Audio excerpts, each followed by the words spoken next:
ಆತ್ಮೀಯ ಸ್ಪರ್ಧಾರ್ಥಿಗಳೆಲ್ಲರಿಗೂ first KPSC YouTube ಚಾನಲ್ಗೆ ಸ್ವಾಗತ. ಸ್ನೇಹಿತರೆ, ಇದೇ ಮೊದಲ ಬಾರಿಗೆ ನಮ್ಮ ಯೂಟ್ಯೂಬ್ ಚಾನಲ್ಗೆ ಭೇಟಿ ನೀಡಿದ್ದರೆ ದಯಮಾಡಿ ನಮ್ಮ ಯೂಟ್ಯೂಬ್ ಚಾನಲ್ನ ಸಬ್ಸ್ಕ್ರೈಬ್ ಮಾಡಿಕೊಳ್ಳಿ. ಈ ಹಿಂದಿನ ಈ ವಿಡಿಯೋದಲ್ಲಿ ಒಳ ಮೀಸಲಾತಿ ಜಾರಿಗೆಯಾದ ನಂತರ ಯಾವ ಇಲಾಖೆಯಲ್ಲಿ ಎಷ್ಟೆಷ್ಟು ಹುದ್ದೆಗಳು ನೇಮಕಾತಿಯಾಗಲಿವೆ ಅಂತಕ್ಕಂಥದ್ದನ್ನು ಸಂಪೂರ್ಣವಾದ ಮಾಹಿತಿಯನ್ನು ನೀಡಲಿದ್ದೀನಿ. ನೋಡಿ ಸ್ನೇಹಿತರೆ, ಮೊದಲನೇದಾಗಿ ಅತಿ ಮುಖ್ಯವಾಗಿ ನೋಡಿ, ಇಲ್ಲಿ 2000 ಅಧಿಕಕ್ಕೂ ಪೊಲೀಸ್ ನೇಮಕಾತಿ ಆಗ್ತಾ ಇದೆ. ಸಾವಿರಾರು SDA FDA ಹುದ್ದೆಗಳು ನೇಮಕಾತಿ ಆಗ್ತಿದೆ. ಅಗ್ನಿಶಾಮಕ ಇಲಾಖೆಯಲ್ಲಿ ಸುಮಾರು 1448 ಹುದ್ದೆಗಳು ಭರ್ತಿ ಆಗ್ತಾ ಇದೆ. ಸಣ್ಣ ನೀರಾವರಿ ಇಲಾಖೆಯಲ್ಲಿ AE JE P1 ನೇಮಕಾತಿ ಆಗ್ತಾ ಇದೆ. ಅಬಕಾರಿ ಇಲಾಖೆಯಲ್ಲಿ ನೇಮಕ ಆಗ್ತಾ ಇದೆ. BCM ಹಾಸ್ಟೆಲ್ ವಾರ್ಡನ್ ನೇಮಕ ಆಗ್ತಾ ಇದೆ. RTO ಹುದ್ದೆಗಳು ನೇಮಕ ಆಗ್ತಿದೆ. ನಂತರ ಬಂದುಬಿಟ್ಟು ಆರೋಗ್ಯ ಮತ್ತು ಕುಟುಂಬ ಕಲ್ಯಾಣ ಇಲಾಖೆಯಲ್ಲಿ ನೇಮಕಾತಿ ನಡೀತಿದೆ. ಗ್ರಾಮ ಪಂಚಾಯತಿಯಲ್ಲಿ ಬಿಲ್ ಕಲೆಕ್ಟರ್ SDA ಗ್ರೇಡ್ 2 ನೇಮಕಾತಿ ಆಗ್ತಾ ಇದೆ. ವಸತಿ ಶಾಲೆಗಳಲ್ಲಿ 800 ಹುದ್ದೆಗಳು ನೇಮಕಾತಿ ಆಗ್ತಾ ಇದೆ. ಶಿಕ್ಷಕರ ಹುದ್ದೆಗಳು 6500ಕ್ಕೂ ಸಹಾಯಕ ಪ್ರಾಧ್ಯಾಪಕರ ಹುದ್ದೆಗಳು ನೇಮಕ ಆಗ್ತಿವೆ. ಇವೆಲ್ಲ ಹುದ್ದೆಗಳು ನೇಮಕಾತಿ ಈ ಕೆಲವೇ ತಿಂಗಳುಗಳಲ್ಲಿ ನೇಮಕಾತಿ ಆಗ್ತಿರ್ತಕ್ಕಂಥದ್ದು ಸ್ನೇಹಿತರೆ. ಇದೆಲ್ಲರೂ ತಮಗೆಲ್ಲರಿಗೂ ಗೊತ್ತಾಗಿರ್ತಕ್ಕಂಥ ಮಾಹಿತಿ ಅದು. ಇದರ ಸಂಪೂರ್ಣವಾದ ನೋಟಿಫಿಕೇಷನ್ಸ್ಗಳು ಯಾವ ರೀತಿ ರೆಡಿಯಾಗಿದೆ, ಆರ್ಥಿಕ ಇಲಾಖೆ ಯಾವ ರೀತಿ ಅನುಮೋದನೆಯನ್ನು ಪಡೆದಿದೆ ಅಂತಕ್ಕಂಥದ್ದನ್ನು ವಿವರವಾಗಿ ಈ ವಿಡಿಯೋದಲ್ಲಿ ತಮ್ಮೆಲ್ಲರಿಗೂ ತಿಳಿಸ್ಕೊಡ್ತಾ ಹೋಗ್ತಾ ಇರ್ತೀನಿ. ಇಲ್ಲಿ ಅತಿ ಮುಖ್ಯವಾಗಿ 2000 ಅಧಿಕಕ್ಕೂ ಪೊಲೀಸ್ ಕಾನ್ಸ್ಟೇಬಲ್ ರಿಕ್ರೂಟ್ಮೆಂಟ್ನಲ್ಲಿ ನೋಡಿ ಸ್ನೇಹಿತರೆ, ಇದು 11/9/2025 ಏನಪ್ಪ ಅಂತೇಳಿದರೆ ಇದಕ್ಕೆ ಸಂಬಂಧಿಸಿದ ಒಂದು ಅಪ್ಡೇಟ್ ನ್ಯೂಸ್ ಬಂದಿದೆ. ನಂತರ 400ಕ್ಕೂ ಅಧಿಕ ಏನಪ್ಪ ಅಂತೇಳಿದರೆ PSI ಹುದ್ದೆಗಳು ಅಧಿಸೂಚನೆ ಆಗ್ತಕ್ಕಂಥದ್ದು. ಸೊ ಅದರ ಕುರಿತು ಮಾಹಿತಿಯನ್ನು ನಾನು ಈ ವಿಡಿಯೋದಲ್ಲಿ ಸಂಪೂರ್ಣವಾಗಿ ತಮ್ಮೆಲ್ಲರಿಗೂ ಹಂಚ್ಕೊತೀನಿ. ಇಲ್ಲಿ ಪ್ರಮುಖವಾಗಿ ನೋಡಿ, ಇಲ್ಲಿ ಇತ್ತೀಚೆಗೆ ಬಂದಿರತಕ್ಕಂಥ ಸುದ್ದಿ ಏನಪ್ಪ ಅಂತೇಳಿದರೆ 11/9/2025 ಇದರಲ್ಲಿ ಪ್ರಮುಖವಾಗಿ ನೋಡಿ, ಇಲ್ಲಿ KSRP ಸ್ಥಳೀಯೇತರ ಮತ್ತು ಸ್ಥಳೀಯ ವೃಂದದಲ್ಲಿ ಸುಮಾರು 366, ಸ್ಥಳೀಯೇತರ ವೃಂದದಲ್ಲಿ 1500 ಹುದ್ದೆಗಳು. ನಂತರ ಅಪರ ಪೊಲೀಸ್ ನಿರ್ದೇಶಕರು ಇವರ ಒಂದು ಗಮನಕ್ಕೆ ಬಂದುಬಿಟ್ಟು ಈ ರೀತಿ ಒಳಗೆ ರಿಕ್ರೂಟ್ಮೆಂಟ್ ಪ್ರೋಸೆಸ್ ಕುರಿತು ಮಾಹಿತಿಯನ್ನು ನೀಡಿದ್ದಾರೆ. ಸೊ ಇವೆಲ್ಲವೂ ಯಾವ್ಯಾವ ಒಂದು KSRP ಘಟಕಗಳಲ್ಲಿ ಎಷ್ಟೆಷ್ಟು ಹುದ್ದೆಗಳು ಖಾಲಿ ಇದೆ ಅಂತಕ್ಕಂಥದ್ದನ್ನು ಮಾಹಿತಿಯನ್ನು ನೀಡಿದ್ದಾರೆ. ಸೊ ಇವುಗಳೆಲ್ಲ ತಾವುಗಳನ್ನು ನೋಡ್ಕೋಬೇಕು. ಈ PDF ನಮ್ಮ ಟೆಲಿಗ್ರಾಮ್ ಚಾನಲ್ ಆಗಿರ್ತಕ್ಕಂಥ ಫಸ್ಟ್ KPSC ದೊರೀತದೆ. ಸೊ ಇವತ್ತು ತಾವುಗಳಲ್ಲಿ ಇದರ ಗಮನವನ್ನು ಹರಿಸಬೇಕು. ಸೊ ನಂತರ ಎಲ್ಲೆಲ್ಲಿ ಎಷ್ಟೆಷ್ಟು ಹುದ್ದೆಗಳು ಖಾಲಿ ಇದೆ ಅಂತಕ್ಕಂಥದ್ದನ್ನು ಸಂಪೂರ್ಣವಾದ ಮಾಹಿತಿಯನ್ನು ನೀಡಿದ್ದಾರೆ. ಸೊ ನೋಡಿ ಸ್ನೇಹಿತರೆ, ನಂತರ ಬಂದುಬಿಟ್ಟು ನೋಡಿ, ಇಲ್ಲಿ ಸಂಪೂರ್ಣವಾದ ಮಾಹಿತಿಯನ್ನು ಈ PDF ಅಲ್ಲಿ ತಮಗೆ ಸಿಕ್ಕಿದೆ ಅಂತ ಭಾವಿಸ್ತೀನಿ. ಸೊ ಮುಂದಿನ ನೇಮಕಾತಿಯ ಬಗ್ಗೆ ನಾವು ನೋಡೋದಾದರೆ, ಇನ್ನೇನು ಕೆಲವೇ ದಿನಗಳಲ್ಲಿ ಸುಮಾರು ಸಾವಿರಾರು SDA ಮತ್ತು FDA ಹುದ್ದೆಗಳು ರಿಕ್ರೂಟ್ಮೆಂಟ್ ಆಗ್ತಿದ್ದಾವೆ. SDA FDA ಹುದ್ದೆಗಳು. ಸೊ ಇದರ ಕುರಿತು ಸಂಪೂರ್ಣವಾದ ಮಾಹಿತಿ ಮತ್ತು ನೋಟಿಫಿಕೇಷನನ್ನು ಈ ವಿಡಿಯೋದಲ್ಲಿ ತಮ್ಮೆಲ್ಲರಿಗೂ ತಿಳಿಸ್ಕೊಳ್ತಾ ಹೋಗ್ತಾಯಿದ್ದೀನಿ. ಅತಿ ಮುಖ್ಯವಾಗಿ ವಾಣಿಜ್ಯ ತೆರಿಗೆ ಇಲಾಖೆಯ ಉನ್ನತ ಮೂಲಗಳ ಪ್ರಕಾರ ಸುಮಾರು 700ಕ್ಕೂ ಅಧಿಕ ಹುದ್ದೆಗಳು ಅಲ್ಲಿ ಖಾಲಿ ಇರತಕ್ಕಂಥ ಒಂದು ಮಾಹಿತಿಯನ್ನು ದೊರೆತಿರ್ತಕ್ಕಂಥ ಸ್ನೇಹಿತರೆ. ಅದರ ಕುರಿತು ಮಾಹಿತಿಯನ್ನು ಮತ್ತಷ್ಟು ನೀಡ್ತೀನಿ.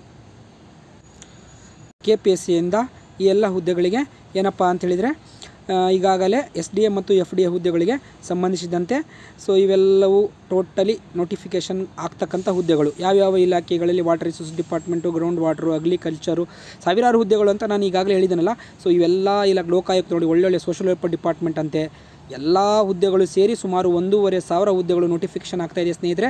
ಇದರ ಸದುಪಯೋಗವನ್ನು ತಾವುಗಳೆಲ್ಲರೂ ಪಡ್ಕೋಬೇಕು ಹಾಗೂ ತಮ್ಮ ತಯಾರಿಯನ್ನು ಹೆಚ್ಚಿನದಾಗಿ ಮಾಡಬೇಕಂತ ಹೇಳಿ ತಮ್ಮೆಲ್ಲರಿಗೂ ಹೆಲ್ಪ್ಫುಲ್ ಆಗಲಿ ಅಂಥೇಳಿ ನಾನು ಈ ಇನ್ಫಾರ್ಮೇಷನ್ಸ್ನ ಕೊಡ್ತಾ ಇದ್ದೀನಿ. ಸೊ ನೋಡಿ ಸ್ನೇಹಿತರೆ, ಇವೆಲ್ಲ ಡಿಪಾರ್ಟ್ಮೆಂಟ್ಗಳಲ್ಲಿ ಆಗ್ತಾಯಿದೆ. ಸುಮಾರು 1000ಕ್ಕೂ ಅಧಿಕ ಹುದ್ದೆಗಳು ನೋಟಿಫಿಕೇಷನ್ಸ್ ಆಗ್ತಾಯಿದೆ.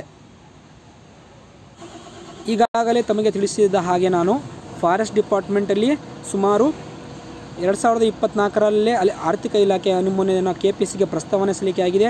ಸುಮಾರು ತಾಲೂಕು ಪಂಚಾಯತಿ, ಜಿಲ್ಲಾ ಪಂಚಾಯತಿಗಳಲ್ಲಿ 200 SDA ಮತ್ತು 100 FDA ಹುದ್ದೆಗಳು ಆಲ್ರೆಡಿ ಆರ್ಥಿಕ ಇಲಾಖೆ ಅನುಮೋದನೆ ದೊರೆತಿರ್ತಕ್ಕಂಥದ್ದು. ನಂತರ ಸುಮಾರು ಏನಿಲ್ಲ ಅಂದ್ರೂ 1000 ಗಡಿ ದಾಟ್ತಕ್ಕಂಥದ್ದು ಅಂತ ಇನ್ಫಾರ್ಮೇಷನ್ಸನ್ನು ದೊರೆತಿರ್ತಕ್ಕಂಥ ಸ್ನೇಹಿತರೆ. ಮುಂದಿನ ಒಂದು ನೇಮಕಾತಿಯ ಮಾಹಿತಿ ನೀಡೋದಾದರೆ, ಪ್ರಮುಖವಾಗಿ BCM ಹಾಸ್ಟೆಲ್ಗಳಲ್ಲಿ ಸುಮಾರು 150ಕ್ಕೂ ಅಧಿಕ ಹಾಸ್ಟೆಲ್ ವಾರ್ಡನ್ಗಳು ನೇಮಕಾತಿ ಆಗ್ತದೆ. ಇದು ಬಂದುಬಿಟ್ಟು ಹಿಂದುಳಿದ ವರ್ಗಗಳ ಕಲ್ಯಾಣ ಇಲಾಖೆಯಲ್ಲಿ ಸುಮಾರು 975 ಹುದ್ದೆಗಳನ್ನು ಸೃಷ್ಟಿಸಲಾಗಿದ್ದು, ಅದರಲ್ಲಿ 150 ಹಾಸ್ಟೆಲ್ ವಾರ್ಡನ್ ಹುದ್ದೆಗಳು ನೇರ ನೇಮಕಾತಿ ಮೂಲಕ ಭರ್ತಿ ಆಗ್ತಾಯಿದೆ. ಇದಕ್ಕೆ B.Ed ಕ್ವಾಲಿಫಿಕೇಷನ್ ಕಂಪಲ್ಸರಿ ಆಗಿರಬೇಕಂತಕ್ಕಂಥದ್ದು ತಮ್ಮೆಲ್ಲರ ಗಮನಕ್ಕೆ ಇರಲಿ. ಇದು 2024-18ರಲ್ಲಿ ಆರ್ಥಿಕ ಇಲಾಖೆಯ ಒಂದು ಅನುಮೋದನೆಯನ್ನು ಪಡೆದಿರತಕ್ಕಂಥ ಹುದ್ದೆಗಳು. ಸೊ ನಂತರದಲ್ಲಿ ಹಾಸ್ಟೆಲ್ ವಾರ್ಡನ್ಗಳಿಗೆ ಸಂಬಂಧಿಸಿದಂತೆ ಮಾಹಿತಿ ಇದೆ ನೋಡಿ ಸ್ನೇಹಿತರೆ. ಇಲ್ಲಿ 2024-25ನೇ ಸಾಲಿನ ಅವ್ಯವ ಭಾಷಣದಲ್ಲಿ ಸುಮಾರು 100 ಸಂಖ್ಯಾಬಲದ ಮೆಟ್ರಿಕ್ ನಂತರದ ಬಾಲಕ ಮತ್ತು ಬಾಲಕಿಯರ ಹಾಸ್ಟೆಲಲ್ಲಿ 150 ವಿದ್ಯಾರ್ಥಿ ನಿಲಯಗಳ ಮಂಜೂರು 150 ಹೊಸ ವಿದ್ಯಾರ್ಥಿ ನಿಲಯಗಳ ಮಂಜೂರು ಮಾಡಿದ್ದಾರೆ. ಅಲ್ಲಿ ಸುಮಾರು ಹಾಸ್ಟೆಲ್ ವಾರ್ಡನ್ಗಳ ಹುದ್ದೆಗಳು ಭರ್ತಿ ಆಗ್ತಕ್ಕಂಥದ್ದನ್ನು ಈ ಇನ್ಫಾರ್ಮೇಷನಲ್ಲಿ ಕೊಟ್ಟಿದ್ದಾರೆ ಸ್ನೇಹಿತರೆ. ನೋಡ್ಕೊಳ್ಳಿ, PDF ಇದೆ, ನೋಡ್ಕೊಳ್ಳಿ, ಯಾವುದೇ ಡೌಟ್ ಇಲ್ಲ, ಸಂಪೂರ್ಣವಾದ ಮಾಹಿತಿ. ಯಾವ್ಯಾವ ವಿದ್ಯಾರ್ಥಿ ನಿಲಯಗಳಲ್ಲಿ ಎಷ್ಟೆಷ್ಟು ವಿದ್ಯಾರ್ಥಿ ನಿಲಯಗಳು ಮಂಜೂರಾಗಿದೆ, ಅವುಗಳಿಗೆಲ್ಲ ಹಾಸ್ಟೆಲ್ ವಾರ್ಡನ್ಗಳು ಯಾವ ರೀತಿ ನೇಮಕಾತಿ ಮಾಡ್ಕೊತಾರೆ ಅಂತರ್ತಕ್ಕಂಥದ್ದು ಇನ್ಫಾರ್ಮೇಷನ್ಸ್ನ ತಮ್ಮೆಲ್ಲರಿಗೂ ನೋಡಿ. 75 ನಿಲಯ ಪಾಲಕರು, ಅಡುಗೆಯವರು, 150 ಅಡುಗೆ ಸಹಾಯಕರು, ಇವೆಲ್ಲ ಒಟ್ಟು ಟೋಟಲ್ 375 ಹುದ್ದೆಗಳು. ಟೋಟ್ಲು 825 ವಿದ್ಯಾರ್ಥಿಗಳಿಗೆ ಹೆಲ್ಪ್ಫುಲ್ ಆಗಲಿ ಅಂತೇಳಿ ಮಾಡ್ತಿರ್ತಕ್ಕಂಥದ್ದು ಸ್ನೇಹಿತರೆ. ಮುಂದಿನ ಒಂದು ನೇಮಕಾತಿಯನ್ನು ನಾವು ನೋಡುವುದಾದರೆ ಅತಿ ದೊಡ್ಡ ನೇಮಕಾತಿ ಏನಪ್ಪ ಅಂತೇಳಿದರೆ ಗ್ರಾಮ ಪಂಚಾಯತಿಗಳಲ್ಲಿ ನೇಮಕಾತಿ. ನೋಡಿ ಸ್ನೇಹಿತರೆ, ಇಲ್ಲಿ ಗ್ರಾಮ ಪಂಚಾಯತಿಗಳಲ್ಲಿ ಅತಿ ಮುಖ್ಯವಾಗಿ bill collector, clerk cum data entry operator, water operator and cleaners ಹುದ್ದೆಗಳು ನೇಮಕಾತಿ ಆಗ್ತಿದ್ದೇವೆ ಸ್ನೇಹಿತರೆ. ಇದರ ಬಗ್ಗೆ ಒಂದು ಮಾಹಿತಿಯನ್ನು ತಮ್ಮೆಲ್ಲರಿಗೂ ಗೋರ್ಮೆಂಟಿನ ಆದೇಶವನ್ನು ತೋರಿಸ್ತೀನಿ ನೋಡಿ ಸ್ನೇಹಿತರೆ. ಇಲ್ಲಿ ಅತಿ ಮುಖ್ಯವಾಗಿ ಪ್ರಮುಖವಾಗಿ ಇಲ್ಲಿ ಗೋರ್ಮೆಂಟಿನ ಆದೇಶ ಸಂಪೂರ್ಣವಾಗಿ ಇಲ್ಲಿದೆ ನೋಡಿ ಸ್ನೇಹಿತರೆ. ಮುಖ್ಯ ಕಾರ್ಯನಿರ್ವಾಹಕ ಅಧಿಕಾರಿಗಳು ರಾಜ್ಯದ ಗ್ರಾಮ ಪಂಚಾಯತಿಗಳಲ್ಲಿ ಖಾಲಿ ಇರುವ ಕರ ವಸೂಲಿಗಾರರು, clerk cum data entry operator ಅವರು, ವಾಟರ್ ರಿಸೋರ್ಸ್ ಆಪರೇಟರ್ ಇಲ್ಲವೆಲ್ಲ ನೇಮಕಾತಿಗಳು ನಡೀತಕ್ಕಂಥದರ ಒಂದು ಪ್ರಸ್ತಾವನೆ ಸಲ್ಲಿಕೆಯಾಗಿ ಆರ್ಥಿಕ ಇಲಾಖೆಯ ಅನುಮೋದನೆ ಪಡೆದಿರತಕ್ಕಂಥ ಮಾಹಿತಿಯನ್ನು ಇದರಲ್ಲಿ ನೀಡಲಾಗಿರ್ತಕ್ಕಂಥದ್ದು ಸ್ನೇಹಿತರೆ. ಪ್ರಮುಖವಾಗಿ ವಸತಿ ಶಾಲೆಗಳಲ್ಲಿ ಶಿಕ್ಷಕರ ನೇಮಕಾತಿ ಆಗ್ತದೆ ಸ್ನೇಹಿತರೆ. ಅದು ಪ್ರಮುಖವಾಗಿ ಬ್ಯಾಕ್ಲಾಗ್ ಹುದ್ದೆಗಳು ನೇಮಕಾತಿ ಆಗ್ತಿದೆ. ಸುಮಾರು ಸಾವಿರಾರು ಬ್ಯಾಕ್ಲಾಗ್ ಹುದ್ದೆಗಳು ನೇಮಕಾತಿ ಆಗ್ತಿದೆ. ಅದರ ಜೊತೆ ಪ್ರಾಂಶುಪಾಲರು, FDA ಡಾಟಾ ಕಮ್ ಆಪರೇಟರು ಇವೆಲ್ಲದಕ್ಕೂ ಆರ್ಥಿಕ ಇಲಾಖೆಯ ಅನುಮೋದನೆಯು ದೊರೆತಿರ್ತಕ್ಕಂಥದ್ದು ತಮ್ಮೆಲ್ಲರ ಗಮನಕ್ಕೆ ಬಂದಿರತಕ್ಕಂಥ ವಿಚಾರ ಸ್ನೇಹಿತರೆ. ಅದರ ಸಂಪೂರ್ಣವಾದ ಮಾಹಿತಿ, ಗೋರ್ಮೆಂಟಿನ ನೋಟಿಸ್ ಏನಿದೆ ಅಂತಕ್ಕಂಥದ್ದನ್ನು, ಆದೇಶ ಏನಿದೆ ಅಂತಕ್ಕಂಥದ್ದನ್ನು ಈ ವಿಡಿಯೋದಲ್ಲಿ ತಿಳಿಸ್ಕೊಡ್ತೀನಿ. ಇಲ್ಲಿ ನೋಡಿ ಸ್ನೇಹಿತರೆ, ನಾನು ಈಗಾಗಲೇ ಕ್ರೈಸ್ನಲ್ಲಿ ಹೇಳಿದ್ದೆ ನಿಮಗೆ. ಕ್ರೈಸ್ನಲ್ಲಿ ಯಾವ್ಯಾವ ಹುದ್ದೆಗಳು ಬ್ಯಾಕ್ಲಾಗ್ ಹುದ್ದೆಗಳು ಏನೇನಿದೆಪ್ಪ ಅಂತ ಹೇಳಿದರೆ Karnataka residential education institute society physical education ಒಂದು ಬ್ಯಾಕ್ಲಾಗ್ ಇದೆ. Assistant social science teacher backlog ಇದೆ. ನಂತರ ಟೀಚರ್ ಬ್ಯಾಕ್ಲಾಗ್ ಇದೆ. ಅಸಿಸ್ಟೆಂಟ್ ಹಿಂದಿ ಟೀಚರ್ ಬ್ಯಾಕ್ಲಾಗ್ ಇದೆ.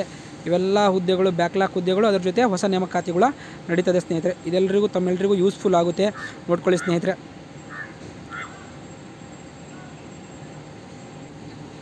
ಅತಿ ದೊಡ್ಡ ನೇಮಕಾತಿ ಅಂದರೆ ಹೈದರಾಬಾದ್ ಕರ್ನಾಟಕ ವಿಭಾಗದಲ್ಲಿ ಪ್ರಾಥಮಿಕ ಶಾಲೆ ಮತ್ತು ಪ್ರೌಢಶಾಲೆಯ ಶಿಕ್ಷಕರ ನೇಮಕಾತಿ ಸ್ನೇಹಿತರೆ. ಸುಮಾರು PST 1 to 5th ಶಿಕ್ಷಕರು ಸುಮಾರು ಎಷ್ಟು ಜನ ರಿಕ್ರೂಟ್ಮೆಂಟ್ ಮಾಡ್ತಾರಪ್ಪ ಅಂತೇಳಿದರೆ 4424 ಹುದ್ದೆಗಳು ರಿಕ್ರೂಟ್ಮೆಂಟ್ ಆಗ್ತಿರ್ತಕ್ಕಂಥದ್ದು. ಸೊ ನಂತರ ಬಂದುಬಿಟ್ಟು ಅತಿ ಮುಖ್ಯವಾಗಿ GPT 6 to 8 78 ಹುದ್ದೆಗಳು. PET ಅಂದರೆ ಫಿಸಿಕಲ್ ಎಜುಕೇಷನ್ ಟೀಚರ್ ಗ್ರೇಡ್ 2 380 ಹುದ್ದೆಗಳು. ಆಮೇಲೆ AM ಟೀಚರ್ಗಳು 121, PET ಟೀಚರ್ಗಳು 216, section special teacher 48, ಸುಮಾರು 5267 ಹುದ್ದೆಗಳು ನೇಮಕಾತಿ ಆಗ್ತಿದ್ದಾವೆ. ಅದರ ಜೊತೆಗೆ ಕ್ರೈಸ್ನಲ್ಲಿ 825 ಹುದ್ದೆಗಳು ನೇಮಕಾತಿ ಆಗ್ತಿರ್ತಕ್ಕಂಥ ಸ್ನೇಹಿತರೆ. ಇದರ ಒಂದು ಸಂಪೂರ್ಣ ಮಾಹಿತಿ ಗೋರ್ಮೆಂಟಿನ ಆದೇಶ ಕಾಪಿಯನ್ನು ನಾನು ನಿಮಗೆ ತೋರಿಸ್ತೀನಿ ನೋಡಿ ಸ್ನೇಹಿತರೆ. ಇಲ್ಲಿ ನೋಡಿ, ಗೋರ್ಮೆಂಟಿನ ಆದೇಶದ ಪ್ರಕಾರ ಯಾವೆಲ್ಲ ಹುದ್ದೆಗಳನ್ನು ಭರ್ತಿ ಮಾಡ್ತಿರ್ತಕ್ಕಂಥದ್ದು ಅಂತಕ್ಕಂಥದ್ದನ್ನು ಸರ್ಕಾರಿ ಒಂದು ನಡವಳಿಕೆಗಳ ಪ್ರಕಾರ ಇಲ್ಲಿ ಆದೇಶವನ್ನು ಮಾಡಿರ್ತಕ್ಕಂಥದ್ದು ತಮ್ಮೆಲ್ಲರ ಗಮನಕ್ಕೆ ತರ್ತಿದ್ದೀನಿ ಸ್ನೇಹಿತರೆ. ನೋಡಿ, ಇಲ್ಲಿ ಇನ್ಫಾರ್ಮೇಷನ್ಸ್ ಈ ಥರ ಇದೆ. ಓಕೆ ಸ್ನೇಹಿತರೆ, ಮುಂದಿನ ನೇಮಕಾತಿಯನ್ನು ನೋಡುವುದಾದರೆ ಅಬಕಾರಿ ಇಲಾಖೆಯ ನೇಮಕಾತಿ ಸ್ನೇಹಿತರೆ. ಅಬಕಾರಿ ಇಲಾಖೆಯಲ್ಲಿ ಈ ಹಿಂದೆಯೇ ನಾನು ಒಂದು ವಿಡಿಯೋ ಮಾಡಿದ್ದೆ, ಅದರಲ್ಲಿ ಕೂಡ ತಿಳಿಸ್ಕೊಟ್ಟಿದ್ದೆ. ಅಬಕಾರಿ ಇಲಾಖೆಯಲ್ಲಿ ಸ್ನೇಹಿತರೆ ಸುಮಾರು 265 ಎಕ್ಸೈಸ್ ಸಬ್ ಇನ್ಸ್ಪೆಕ್ಟರ್ ಮತ್ತು 942 ಕಾನ್ಸ್ಟೇಬಲ್ ಹುದ್ದೆಗಳು ನೇಮಕಾತಿ ಆಗ್ತಿದೆ. ಸೊ ಇದು ಕೂಡ ಶೀಘ್ರದಲ್ಲಿ ಆಗ್ತಕ್ಕಂಥ ಹುದ್ದೆಗಳ ನೇಮಕಾತಿ. ಇದರ ಕುರಿತು ಕೂಡ ತಮಗೆಲ್ಲರಿಗೂ ಮಾಹಿತಿಯನ್ನು ಈಗ ನೀಡಲಿದ್ದೇನೆ ಸ್ನೇಹಿತರೆ. ಸೊ ಅತಿ ಮುಖ್ಯವಾಗಿ ನೋಡಿ, ಇಲ್ಲಿ 265 ಎಕ್ಸೈಸ್ ಸಬ್ ಇನ್ಸ್ಪೆಕ್ಟರ್, 942 ಕಾನ್ಸ್ಟೇಬಲ್ ಹುದ್ದೆಗಳು. ಎಕ್ಸೈಸ್ ಸಬ್ ಇನ್ಸ್ಪೆಕ್ಟರ್ಗೆ ಎನಿ ಡಿಗ್ರಿ ಆಗಿರಬೇಕು. ಇದಕ್ಕೆ ಕ್ವಾಲಿಫಿಕೇಷನ್ SSLC ಆಗಿರಬೇಕು ಸ್ನೇಹಿತರೆ. ಸೊ ಇದರ ಒಂದು ಗೋರ್ಮೆಂಟ್ ಆದೇಶ ಏನಿದೆ ಅಂತಕ್ಕಂಥದ್ದನ್ನು ತಮ್ಮೆಲ್ಲರ ಗಮನಕ್ಕೆ ತರಲು ಬಯಸ್ತೀನಿ. ನೋಡಿ, ಇಲ್ಲಿ ಸರ್ಕಾರ ಅಪರ ಕಾರ್ಯದರ್ಶಿಗಳು, ಆರ್ಥಿಕ ಇಲಾಖೆ ಅನುಮೋದನೆ ಪಡೆದಿರತಕ್ಕಂಥ ಹುದ್ದೆಗಳು. ಸೊ ನಂತರ ಅಬಕಾರಿ ಇಲಾಖೆಯಲ್ಲಿ ಅಬಕಾರಿ ಉಪನಿರೀಕ್ಷಕರು ಹಾಗೂ ಅಬಕಾರಿ ಪೇದೆ ವೃಂದದಲ್ಲಿ ಖಾಲಿ ಇರುವ ಹುದ್ದೆಗಳ ನೇರ ನೇಮಕಾತಿ ಮಾಡುವ ಭರ್ತಿ. ಸೊ ಯಾವೆಲ್ಲ ಹುದ್ದೆಗಳು ಖಾಲಿ ಇದ್ದಾವೆ ಅಂತಕ್ಕಂಥದ್ದು ಹಿಂದಿನ ವರ್ಷದಲ್ಲೇ ಇವೆಲ್ಲ ಆರ್ಥಿಕ ಇಲಾಖೆ ಅನುಮೋದನೆ ಪಡೆದಿದ್ದಾವೆ. ಸೊ ಒಳ ಮೀಸಲಾತಿಯ ಸಂಬಂಧ ಇವೆಲ್ಲವೂ ಏನಾಗಿತ್ತಪ್ಪ ಅಂತೇಳಿದರೆ ತಡೆ ನೀಡಲಾಗಿತ್ತು. ಸೊ ಹಾಗಾಗಿ ಈ ಮುಂದೆ ಮತ್ತೆ ನೇಮಕಾತಿಯನ್ನು ಪ್ರಾರಂಭ ಮಾಡ್ತಾರೆ ಸ್ನೇಹಿತರೆ. ಸೊ ಮುಂದಿನ ಒಂದು ನೇಮಕಾತಿ ಯಾವುದು ಇದೆ ಅನ್ನತಕ್ಕಂಥದ್ದನ್ನು ತಮ್ಮೆಲ್ಲರಿಗೂ ಗಮನಕ್ಕೆ ತರಲು ಬಯಸ್ತೀನಿ. ಅಗ್ನಿಶಾಮಕ ಇಲಾಖೆಯಲ್ಲಿ ಸುಮಾರು 1488 ನೇರ ನೇಮಕಾತಿಗಳು ನಡೀತಿದೆ ಸ್ನೇಹಿತರೆ. ಅದರಲ್ಲಿ 5 ಸ್ಟೇಷನ್ ಮಾಸ್ಟರ್ ಅಂತಕ್ಕಂಥ ಹುದ್ದೆಗಳು 66 ಹುದ್ದೆಗಳಿದ್ದಾವೆ. ಸೊ ಅವು ಕೂಡ ರಿಕ್ರೂಟ್ಮೆಂಟ್ ಆಗ್ತಿರ್ತಕ್ಕಂಥದ್ದು ಇಲ್ಲಿ ನೋಡಿ ಇಲ್ಲಿ. ಸೊ ನಂತರ 1148 ಹುದ್ದೆಗಳು ಮತ್ತು ಅಬಕಾರಿ ಪೊಲೀಸ್ ಅಂತಲೇ ಕರಿತೀವಿ, ಅಬಕಾರಿ ಗಾರ್ಡ್ಗಳಲ್ಲಿ ಹುದ್ದೆಗಳು ನೇಮಕಾತಿ ಆಗ್ತಿದ್ದಾವೆ. ಇದರ ಒಂದು ಸಂಪೂರ್ಣ ಮಾಹಿತಿಯನ್ನು ತಮ್ಮೆಲ್ಲರಿಗೂ ತಿಳಿಯಲಿಚ್ಛಿಸ್ತೇನೆ ಸ್ನೇಹಿತರೆ. ಸೊ ಇದು ಗೋರ್ಮೆಂಟಿನ ಆದೇಶ ಕಾಪಿ ಏನಿದೆ, ಅಗ್ನಿಶಾಮಕ ಇಲಾಖೆಯ ಒಂದು ಆದೇಶ ಏನಿದೆ, ಆರ್ಥಿಕ ಇಲಾಖೆಯ ಅನುಮೋದನೆ ಯಾವ ರೀತಿ ದೊರೆಯುತ್ತೆ ಅಂತಕ್ಕಂಥದ್ದನ್ನು ಇನ್ಫಾರ್ಮೇಷನ್ನ ಈ ವಿಡಿಯೋದಲ್ಲಿ ನೀಡ್ತಾ ಇರ್ತೀನಿ ಸ್ನೇಹಿತರೆ. ಇಲ್ಲಿ ನೋಡಿ ಸ್ನೇಹಿತರೆ, ಮಾಹಿತಿ ಅಧಿನಿಯಮದಲ್ಲಿ ಪಡೆದಿರ್ತಕ್ಕಂಥ ಒಂದು ಮಾಹಿತಿ ಇದು. ಸೊ ಯಾವೆಲ್ಲ ಹುದ್ದೆಗಳು ಖಾಲಿ ಇದೆ ಅಂತಕ್ಕಂಥದ್ದನ್ನು ಇಲ್ಲಿ ಕೊಟ್ಟಿದ್ದಾರೆ. ಮತ್ತು ಮಂಜೂರಾತಿಯನ್ನು, ಸರ್ಕಾರದ ಮಂಜೂರಾತಿ ಆದೇಶವನ್ನು ನಡೆಸಲಾಗಿದೆ ಅಂತೇಳಿ ಮಂಜೂರಾತಿ ಆದೇಶಕ್ಕಾಗಿ ಇವರು ವೇಟ್ ಮಾಡ್ತಿದ್ದಾರೆ ಸ್ನೇಹಿತರೆ. ಸೊ ಇಲ್ಲಿ ಇದು ನೋಡಿ, ಕ್ಲೀನಾಗಿ ಓದ್ಕೊಳ್ಳಿ. ಯಾವುದು ಮಾಹಿತಿ ಇಲ್ಲ, ಗೋರ್ಮೆಂಟಿಂದ ಆದೇಶ ಕಾಪಿಗಳಿಂದಲೇ ಪಡೆದಿರ್ತಕ್ಕಂಥ ಸ್ನೇಹಿತರೆ. ಯಾವುದೂ ಒಂದು ಸುಖ ಸುಮ್ಮನೆ ಮಾಹಿತಿಯನ್ನು ನೀಡ್ತಾ ಇಲ್ಲ. ಇವೆಲ್ಲ ಪೋಸ್ಟ್ಗಳು ರಿಕ್ರೂಟ್ಮೆಂಟ್ ಆಗೇ ಆಗುತ್ತೆ. ಈ ವರ್ಷ ಮತ್ತು ಮುಂದಿನ ವರ್ಷ 2 ವರ್ಷಗಳ ಕಾಲ ನೇಮಕಾತಿ ಪರ್ವ ಆಗೇ ಆಗುತ್ತೆ. ಯಾರೆಲ್ಲರೂ ಒಳ್ಳೆ ಶ್ರದ್ಧೆಯಿಂದ ಮತ್ತು ಡೆಡಿಕೇಟ್ ಮೈಸೂರು ಬಿಜಾಪುರದಲ್ಲಿ ಓದ್ತಿದ್ದೀರಾ ಆತ್ಮೀಯ ಸ್ನೇಹಿತರೆ, ತಮ್ಮೆಲ್ಲರೂ ಸ್ಟಡಿಯನ್ನು ಚುರುಕು ಮಾಡ್ಕೋಬೇಕು. 100% ಒಂದಲ್ಲ ಒಂದು ಪೋಸ್ಟ್ ತಾವುಗಳು ತೆಗೆದುಕೊಳ್ತೀರಾ. ಲಕ್ಷಾಂತರ ಹುದ್ದೆಗಳನ್ನು ಭರ್ತಿ ಮಾಡ್ತಿದ್ದಾರೆ ಸ್ನೇಹಿತರೆ, ಒಂದಲ್ಲ ಎರಡಲ್ಲ ಲಕ್ಷಾಂತರ ಹುದ್ದೆಗಳು. ದಯಮಾಡಿ ತಾವು ಅತಿ ಮುಖ್ಯವಾಗಿ ಸ್ಟಡಿ ಕಡೆ ಕಾನ್ಸಂಟ್ರೇಷನ್ ಮಾಡಬೇಕು. ಸುಮಾರು 6 ತಿಂಗಳ ಕಾಲ ತಾವು ಒಂದು ಪರಿಶ್ರಮ ಪಟ್ಟರೆ ಯಾವುದಾದ್ರೂ ಒಂದು ಹುದ್ದೆ ಇದರಲ್ಲಿ ಸಿಗುತ್ತೆ ಸ್ನೇಹಿತರೆ. ಸೊ ಮುಂದಿನ ನೇಮಕಾತಿಯನ್ನು ನೋಡೋದಾದರೆ, ಸೊ ಆರೋಗ್ಯ ಇಲಾಖೆಯಲ್ಲಿ ನೋಡಿ ಸ್ನೇಹಿತರೆ, ಇಲ್ಲಿ ಅತಿ ಮುಖ್ಯವಾಗಿ 204 ಜೂನಿಯರ್ ಲ್ಯಾಬ್ ಟೆಕ್ನಿಷಿಯನ್, 413 ಹುದ್ದೆಗಳು ಭರ್ತಿ ಪರಿಶೀಲನೆಯಲ್ಲಿವೆ. 498 ಫಾರ್ಮಸಿ ಹುದ್ದೆಗಳು ಭರ್ತಿ ಆಗ್ತಾ ಇದ್ದಾವೆ. ನಂತರ ಬಂದುಬಿಟ್ಟು ಇಲ್ಲಿ ಅತಿ ಮುಖ್ಯವಾಗಿ 705 ಹುದ್ದೆಗಳು ಪ್ರಸ್ತಾವನೆಯಲ್ಲಿದೆ. ಸುಮಾರು 19,000 ಗ್ರೂಪ್ ಡಿ ಹುದ್ದೆಗಳು ಈಗಾಗಲೇ ಆರ್ಥಿಕ ಇಲಾಖೆಯ ಒಂದು ಅನುಮೋದನೆ ಪಡೆದಕ್ಕಂತೂ ಹುದ್ದೆಗಳು ಭರ್ತಿಗೆ ಏನಪ್ಪ ಅಂತೇಳಿದರೆ ಅವಕಾಶಗಳು ಇರ್ತಕ್ಕಂಥದ್ದು ಸ್ನೇಹಿತರೆ. ಹಾಗಾಗಿ ದಯಮಾಡಿ ತಾವುಗಳೆಲ್ಲರೂ ಈ ಹುದ್ದೆಗಳ ಭರ್ತಿಯನ್ನು ನೋಡ್ತಾ ಇದ್ದೀರಾ. ಸೊ ಮುಂದಿನ ಇಲಾಖೆ ಯಾವ ಇಲಾಖೆಯ ಒಂದು ರಿಕ್ರೂಟ್ಮೆಂಟ್ ನಡೀತಿದೆ ಅಂತಕ್ಕಂಥದ್ದು ನೋಡೋದಾದರೆ, KEA ಸುಮಾರು ಸಾವಿರಾರು ಹುದ್ದೆಗಳು ರಿಕ್ರೂಟ್ಮೆಂಟ್ ಆಗ್ತಾಯಿದೆ ಸ್ನೇಹಿತರೆ, ತಮ್ಮೆಲ್ಲರಿಗೂ ಗೊತ್ತಿರುವ ಹಾಗೆ. ಸೊ KEA ಬೋರ್ಡಿಂದ ಸಾಕಷ್ಟು ಹುದ್ದೆಗಳು ನೋಟಿಫಿಕೇಷನ್ ಆಗ್ತಿದೆ, ಅದರ ಕೂಡ ನಾವು ಓದ್ಕೊಳ್ಳಿ. ಇವೆಲ್ಲ ಏನು ವಿಡಿಯೋಗಳು ನಾನು ಹುದ್ದೆಗಳು ಇಲಾಖೆಗಳಲ್ಲಿ ನೇಮಕಾತಿ ಇರೋದನ್ನು ಇದರ PDF-ಗಳು ನಮ್ಮ ಫಸ್ಟ್ KPSC ಯೂಟ್ಯೂಬ್ ಚಾನಲ್ನಲ್ಲಿ ದೊರೆತಿದೆ ಸ್ನೇಹಿತರೆ.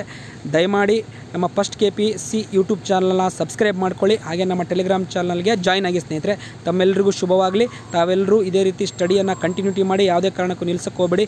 ಯಾವುದೆಲ್ಲ ಒಂದು ಹುದ್ದೆ ನಿಮಗೆ ದೊರೆತತೆ ಸ್ನೇಹಿತರೆ. ತಮ್ಮೆಲ್ಲರಿಗೂ ಒಳ್ಳೆಯದಾಗಲಿ ಸ್ನೇಹಿತರೆ. Thank you.